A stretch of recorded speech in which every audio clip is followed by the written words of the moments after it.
I remember one time my mom opened a letter and started to read it to me. "Okay," she said, "make it out to Eddie." She started to spell it out for me, then stopped. "Oh no," she said. "Eddie's in jail? How does he even watch TV?" Needless to say, Eddie and I would not go on to become pen pals.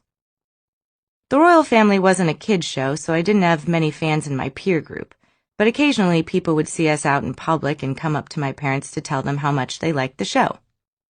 One such person was Tupac, who saw us in LAX and came over to introduce himself to my mom. The story goes that he picked me up and held me for several minutes while he and my mom, who can chat up anyone, hit it off. Where are the photos of this, Mom and Dad? Seriously, why didn't you take pictures? Sigh, but still, Tupac held me. Legendary. On set, the cast and crew really were like a family. Every Thursday, Red's friend Bubba would make gumbo for everyone, and on the days when my mom wasn't eating gumbo, she was talking about how good it had been or how good it was going to be. I was a weirdo kid who loved shrimp, so I gobbled it up right along with her. Red Fox was most well known for his role on Sanford and Son, a show that had been created by legendary television producer Norman Lear and was hailed as having paved the way for African-American sitcoms. Red was first and foremost a comedian, and as the title character Fred Sanford, he had a bit about having a heart attack. He'd clutch his chest dramatically and wail and moan about warning his wife that he was coming up to see her. It was all part of his shtick. On October 11th, 1991, less than a month after the royal family had premiered, Red and I were running our lines on set.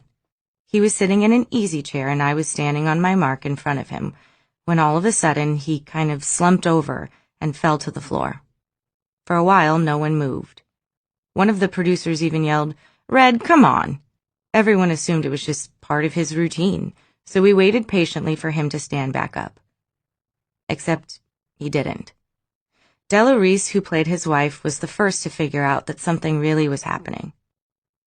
She rushed over, leaned down to him, and heard him saying, "Get my wife, get my wife."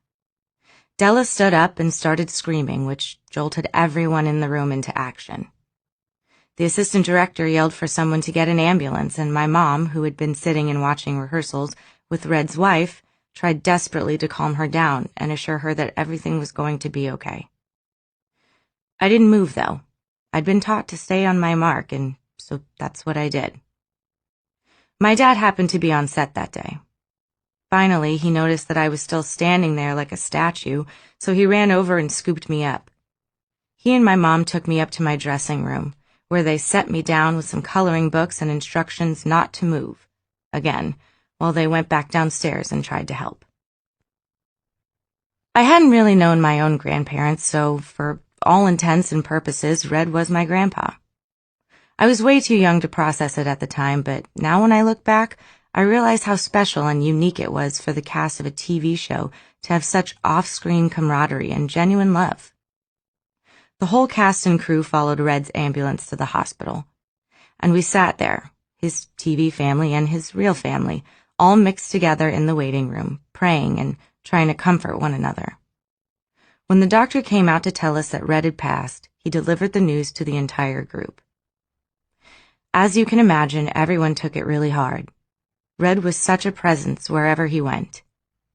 He started his career in stand-up, and he was one of those people who could turn anything into a stage and anyone into his audience. He was the first person I knew who died, and I still remember his funeral, which was held in Las Vegas, very vividly. It was open casket. He looked very kingly in a white suit, and it was a fitting tribute to a man who liked to live large.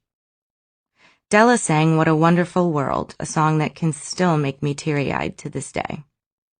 My mom had become especially close to Red and his wife, Ka, so she took it really hard.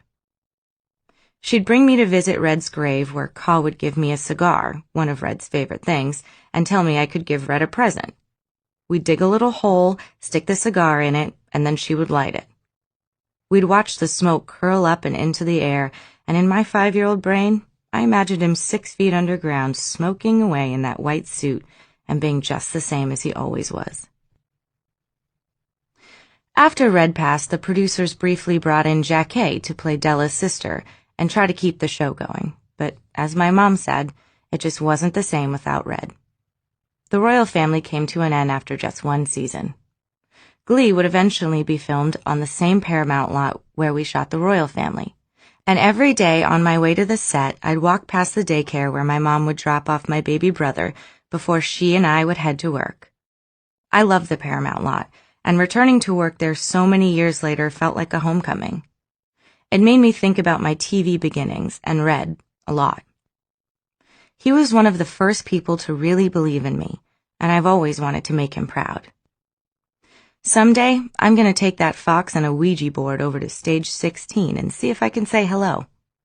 I'd love to tell him what I'm up to and make sure he knows just how much I love that gold lame bandeau top.